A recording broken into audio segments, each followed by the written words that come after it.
This turned into a raging debate online. Would you rather take in one big client? Pick a dollar amount, doesn't really matter. But would you rather take in one big, sweaty client that's maybe a little tricky or pushing the boundaries of what you're capable of to serve? Or take on 10 clients that are like right in the pocket, right in your sweet spot? You can do that stuff in your sleep. Which would you rather do? Man, do people have strong opinions on both sides of this spectrum? So I want to go through some of that conversation because I do think there's actually really valuable things to take from the insights that folks shared. But then can we distill that to a framework of like what is the correct approach for everyone? I have a proposal here. I think I've got a framing of this that is as close as we can get to like a true answer to how you should navigate like both ends of this barbell as you add new clients to your firm. Buddy, let's do it. Let's talk about it. Come on in.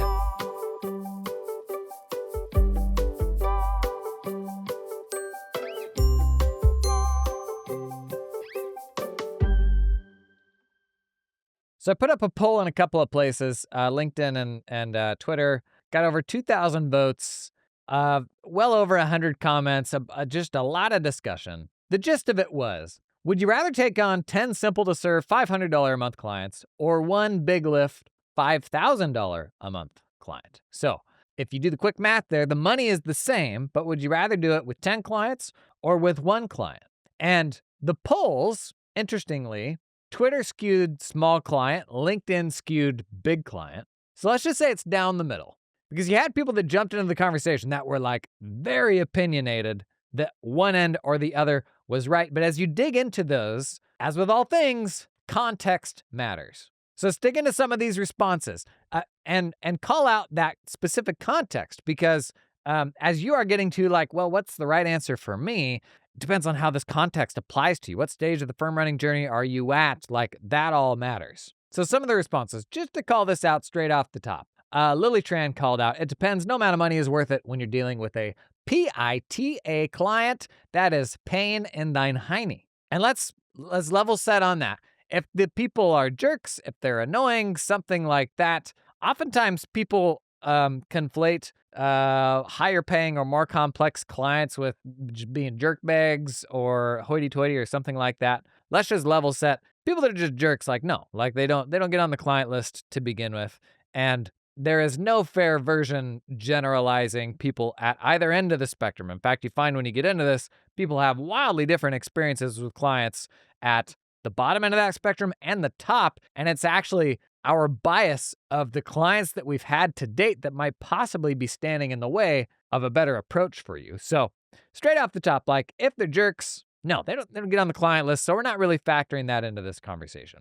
Now, two comments literally back to back to each other. First person says, easier to keep one person happy than 10. So that's an argument for the bigger engagements. Very next comment, concentration risk makes this an easy answer. So the risk of having a whole bunch of revenue tied up into a small number of clients, when one of them leaves, it hurts more, right? But you could see somebody who is at a state right now, and so much of our appetite is just swayed by how do I feel in the moment emotionally.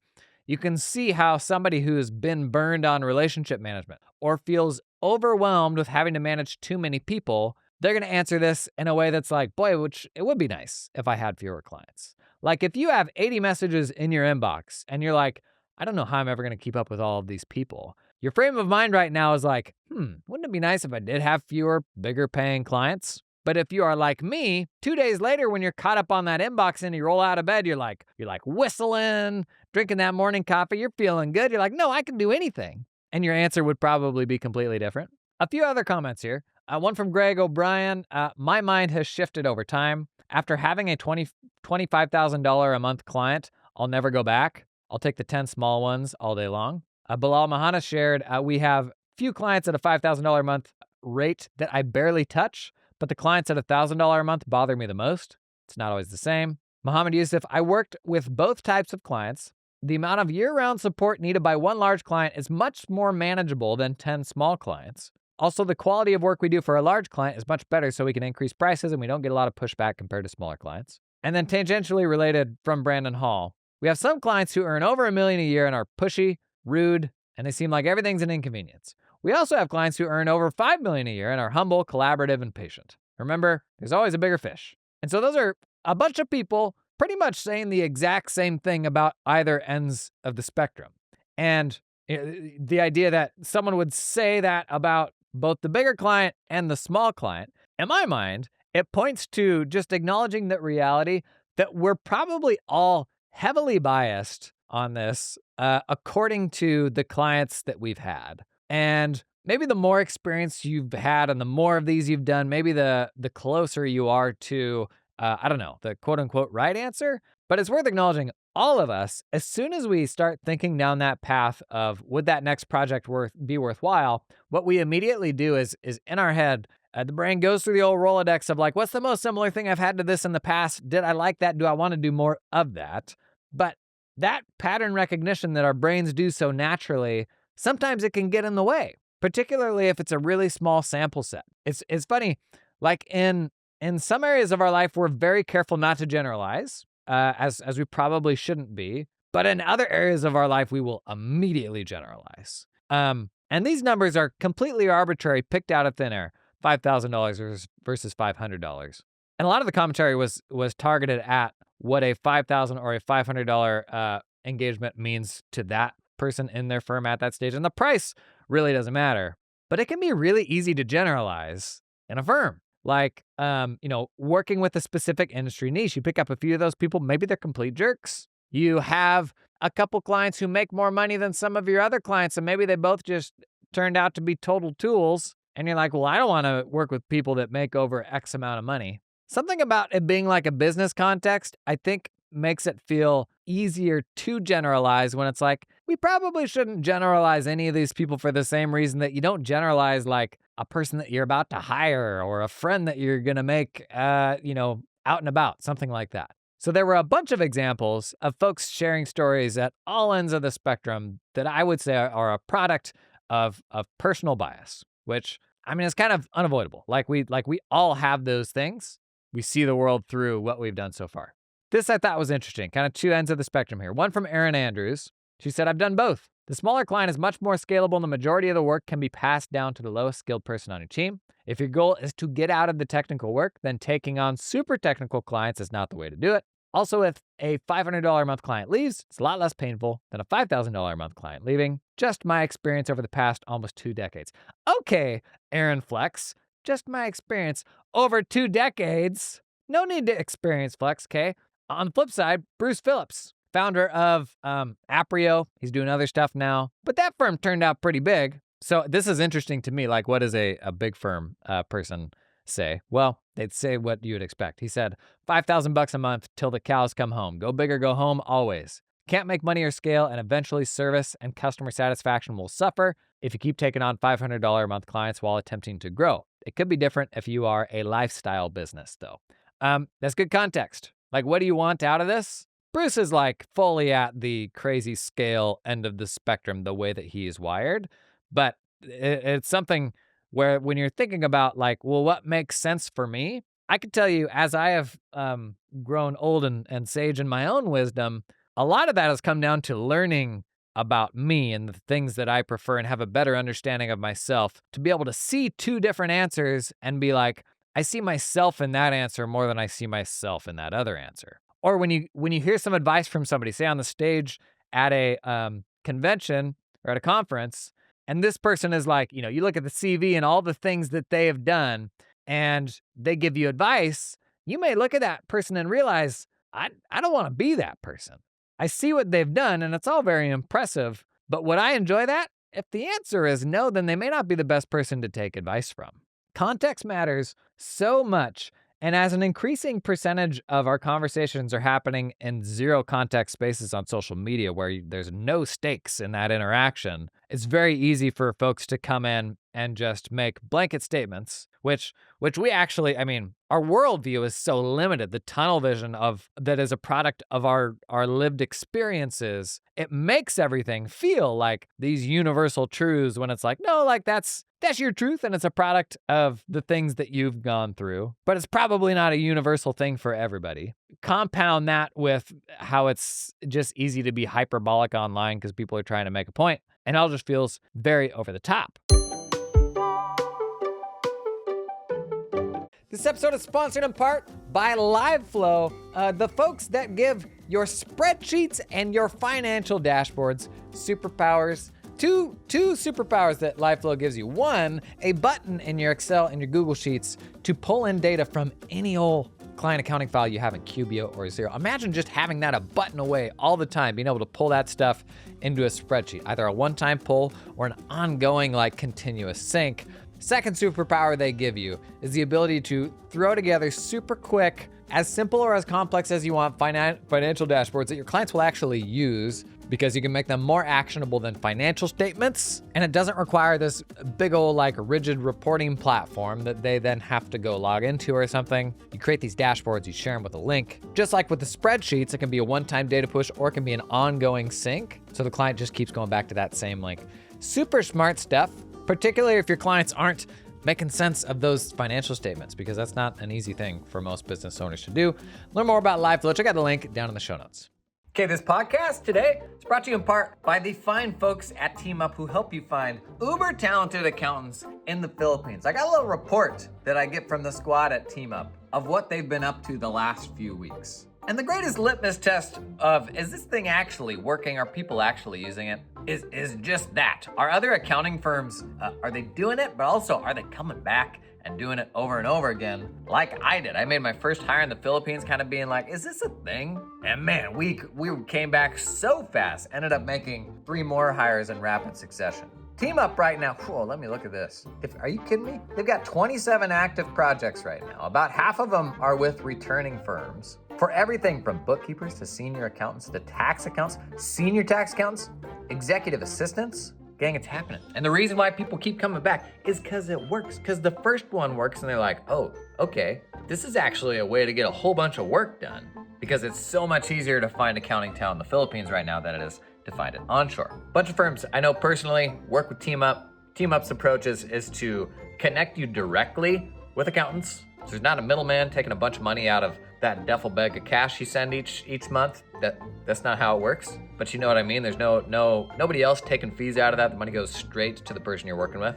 Basically just recruiters. They're finding you really good accountants to use. That's it. To learn more about Team Up, check out the link down in the show notes.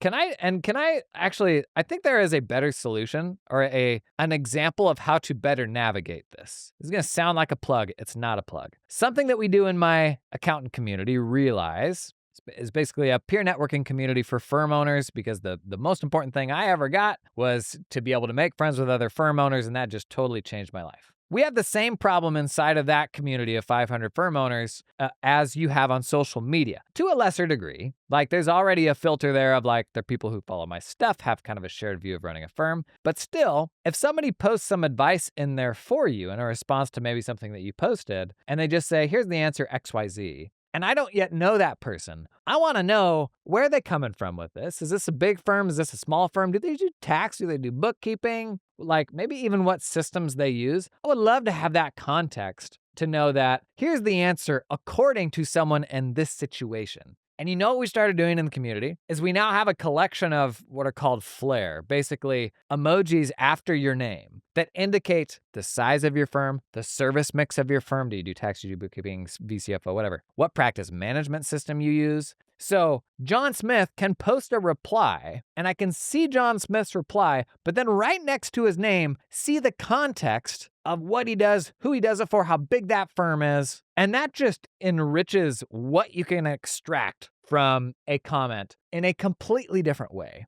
And we've talked about, is there a way that we could replicate this on broader social media platforms? Like, is there a way that, and we could do this, but like, for example, maybe it is a profile picture generator where you upload a copy of your profile picture as it currently is, and then we somehow augment that profile picture with like some visual identifiers that people then, immediately associate with, okay, this is a tax-only firm. Okay, this is a firm between $1 and $3 million a year in revenue. Is there something like that where, because every social media platform has profile pictures, we could somehow build in that context to wherever people are having these conversations, because the context matters so much. And it genuinely, like, I can see inside of Realize, it genuinely makes a difference. No matter what end of the spectrum you're on. If you run a bigger firm, I mean, it's very common.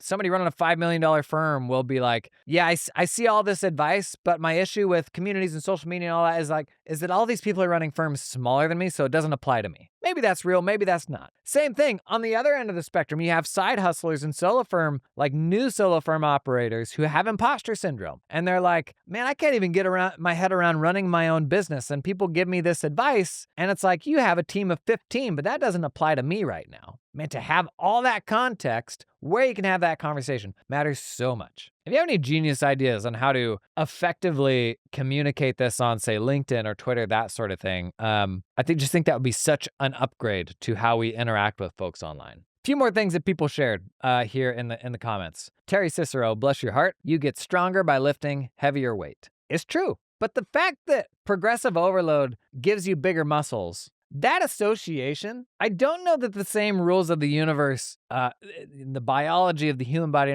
I don't know that 100% transfers to like the biology of an accounting firm, Dan Schmidt said 5K, but that's because I find complexity to be more fun. Valid models exist for both. Great thing to know about yourself. Do you enjoy figuring out the new thing and like fumbling through that thing for the first time? If you do, then the bigger, harder projects may be worth it for you. Logan Alec, who I know listens, shared, I don't care either way as long as I don't have to deal with them. So if you're at a phase where you're trying to get out of doing the technical work yourself, that absolutely changes your answer. Small Town CPA said 10 basic ones. I can push most of that work down and just review it versus having to be the acting accountant for all steps. So are you at a stage where you're trying to work on the firm, or are you at a stage where you're like, man, I'm still early on, but I'm getting like peanuts for my engagements and I need to get paid better for this stuff? The answer for that person may be doing more technical work, but the answer for the person trying to get out of the technical work, that's going to be very different, right? Okay, 2 more comments I wanted to share, and then we will get to my unified theory for the universe and everything. First one, Craig House, who we've had on the podcast several times. He says, 10 flapjack clients all day for our team. Easily scalable and doesn't require 1 ounce of work from me to complete. He said, if you're a sole practitioner, then the bigger client would be easier. There's an abundance of pancake analogies here. I don't know if there's a concept that exclusively comes from PASMA, but there's this notion of like, it's like flipping pancakes. Like it's easy for you. You can do that stuff till the end of time. Rebecca Driscoll shared, 1 big client will have high expectations and it will be high responsibility and possibly require higher level support. And if they leave, it hurts more. 10 flapjacks, back to the pancakes, are low stress, low responsibility, easier to train others to do, and doesn't hurt as much if one leaves. My friends in accounting, listeners of the Jason on Firms podcast, formerly known as Jason Daily, I propose to you the progressive flapjack methodology, TM. Okay? Here I have a 4-point methodology for navigating this quandary. Number 1, acknowledge that your firm in its current form has a sweet spot, has a pocket. Like the movie Hitch, Kevin James. When you're dancing, you gotta stay in the pocket. Don't get weird. Like stay within what is comfortable and what you're capable of. Your firm, similarly, has a sweet spot. And that sweet spot is reflective of your capabilities and the capabilities of your team. And so these are the projects that you've got a whole bunch of other examples of that you can do in your sleep, right? That is today your sweet spot. Anything that is, a standard deviation away from what that sweet spot is, it's gonna be a lot of work. It's going to be probably pretty inefficient because you're figuring some of that stuff out for the first time. But I think we can all agree, every one of us has examples of those things we've done in the past that became the new normal, where figuring out that hard thing actually ended up being super worthwhile and unlocked something significant for your firm. In fact, I'll even call out Craig and Rebecca, the last 2 people we heard from, who I believe both of them, for example, made a big move away from doing, like once a year tax work. Like they moved to a model of like, we're doing this recurring month over month stuff. They shed a lot of stuff that were, I would argue, Pancakes 1.0. There was a time in the firm running journey when that was your sweet spot. That was what you started with, hence the progressive flapjack methodology. But at any given point in time in your firm running journey, your firm, it has a sweet spot, and let's be realistic about what that sweet spot is, and especially mindful of any clients you're bringing in that don't land inside of it. You have to have a really good reason to do that. And a fee order of magnitude of 10, going from a $500 client to a $5,000 client. A order of magnitude of 10, that is a wildly different engagement with wildly different expectations. If your sweet spot right now is $500 a month clients, and if you think about how big that sweet spot can be, maybe that goes up to, $1,500 a month clients or something like that. Know that $5,000 for you today is probably too big of a reach. That's probably too far outside the sweet spot to be the sort of thing that you can do in a really turnkey way. Now, if you're the big boss, and if you're still doing most of the work, and you want to be positioned in a different place entirely, you can't get there without doing it. And this is kind of the Bruce Phillips point, is all day, every day, I'm going to take the big thing because that's going to help me get to scale. And I will say, an upside that's really hard to measure of being wired this way is, to me, the $5,000 project actually isn't about the $5,000 project at all. The $5,000 project, the real value of it is that it just got you access to the $15,000 project. So we're all just looking at the next hill. And as we go through life and we do the ROI calculation and our decision-making framework, it's just fixated on that next hill. And too often, what that hill actually enables is actually a view of the next hill that you can't see or you can't imagine right now. And that's an even better place to be, right? And so this to me is the strongest argument for the $5,000 engagement is, well, it's not just the $5,000 engagement. It's that you actually don't know what's on the other side of that. This episode is sponsored in part by Cloud Accountant Staffing. Do you ever wonder why offshore staffing agencies sponsor so much of my content? Because I'll be honest, it's not cheap. Let me just do some mental math here for you. Most of the brands, software companies sponsoring my content these days, they're pretty, kind of the bigger platforms because, it's not the cheapest thing anymore. And so how can these little offshore staffing groups afford to advertise and advertise on my platforms for years? I'll tell you how, because it's working. Not the ads converting. I mean, the ads are converting, but firms are going to these groups and they're having fantastic luck and are going back again and again and again. Cloud Accountant Staffing story, they were an accounting firm that started hiring accountants in the Philippines, had fantastic luck with it, and then just started doing it for some other firms. And it is one of the fastest growing trends in running small accounting firms right now is the world's just getting smaller. You know how hard it is to find really talented onshore accountants. For me, the last 4 hires that I made in my firm were all in the Philippines. If you want to work with a group that feels like an accounting firm that's going to help you find people, because that was truly Cloud Accountant Staffing's origin story, it's worth checking them out. Linked cast down in the show notes. This episode is sponsored in part by Ignition. Come. Here's the thing about client billing. You can't bill for the time you spend billing. You can't. It is pure waste. And we're bad at billing because it's icky. You let things slide, you don't get paid. You waste time chasing people for money. That's not what I did. I didn't want to waste time chasing them, and so I just eat it. Don't do that. This is where Ignition comes in, the leading revenue generation platform for accountants and professional services. When I was running my firm, Ignition wiped out our AR, it's true, and significantly reduced the time spent billing clients, saving our partners over 1,000 hours in the first year because they didn't have to bill all that stuff manually, man. With Ignition, we won more business with impressive online proposals. No more hustling PDFs and Word docs. We automatically pulled payment up front or at the end of a job when it was done. No more dialing for dollars. We transitioned our firm to more recurring revenue and better managed scope creep. No more leaving money on the table. Ignition is making thousands of firms more money and genuinely made us more profitable. Check out why over 7,000 of the smartest businesses run on Ignition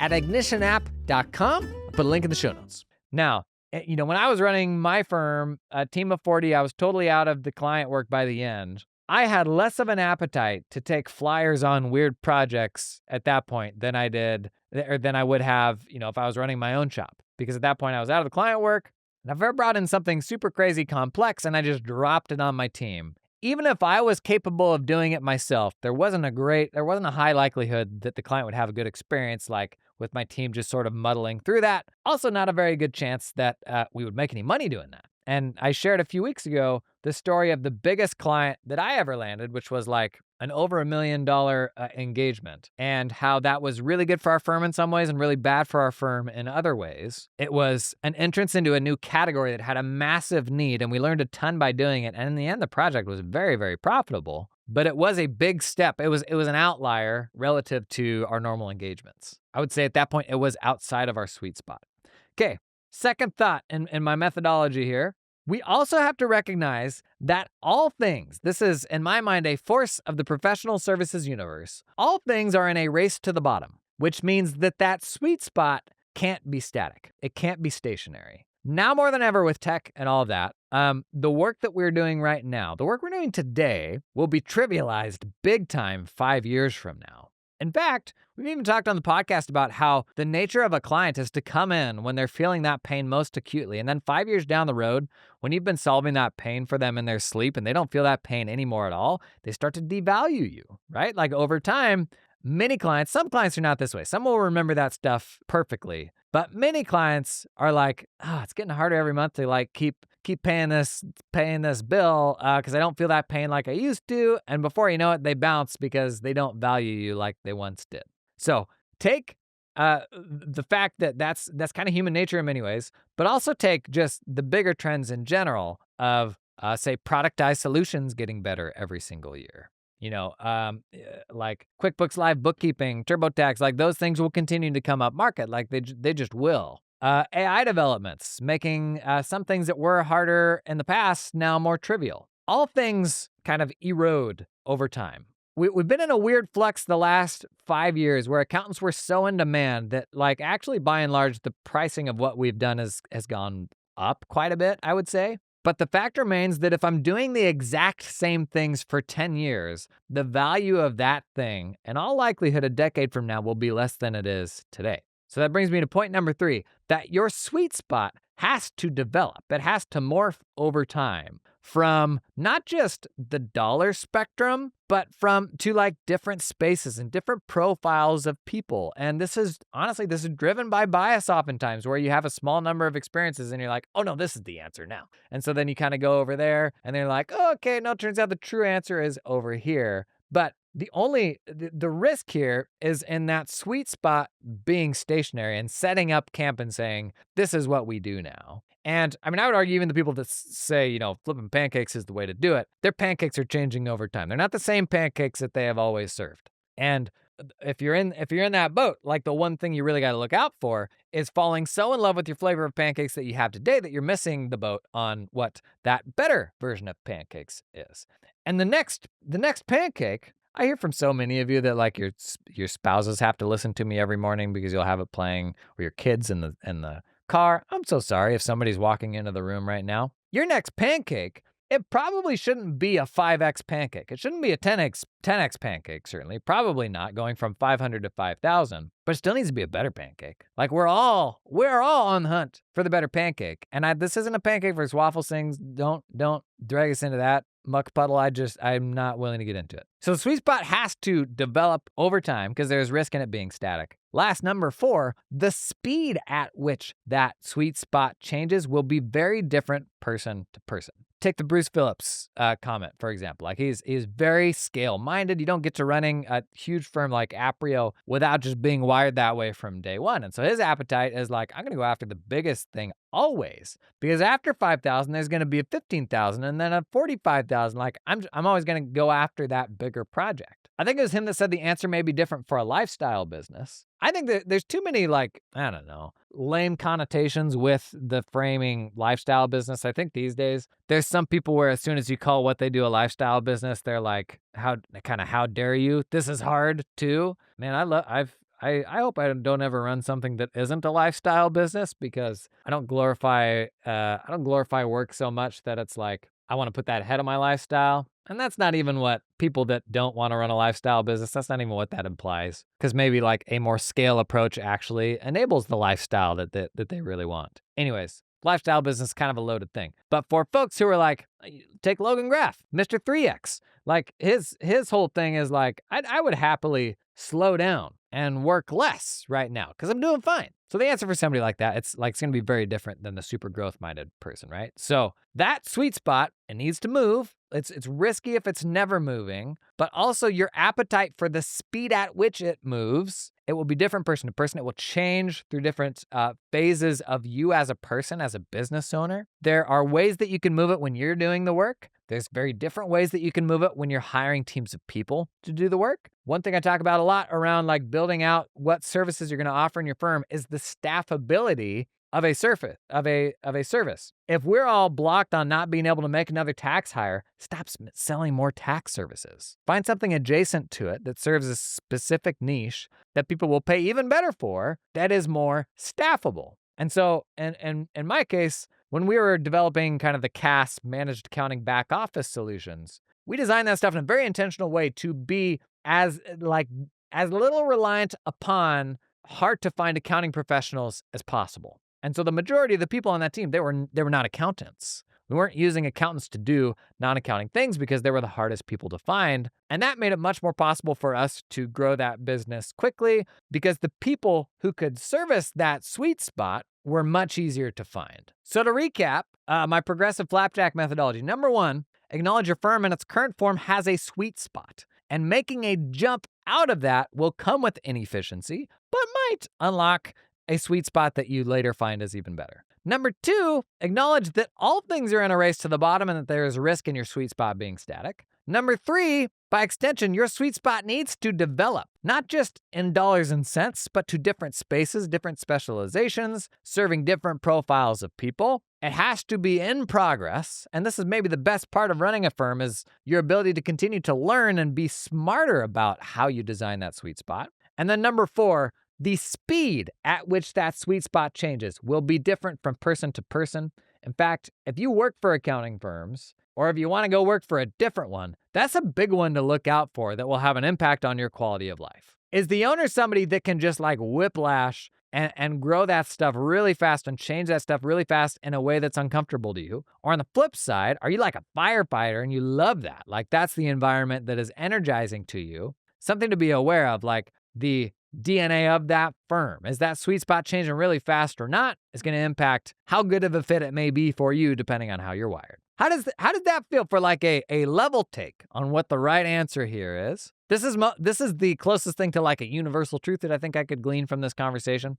Interested to know your take though. Drop that stuff down in the comments. Please don't waste my time with pancakes versus waffles. Okay, you weirdos? Crepes are better anyways. I'll see you in the next one.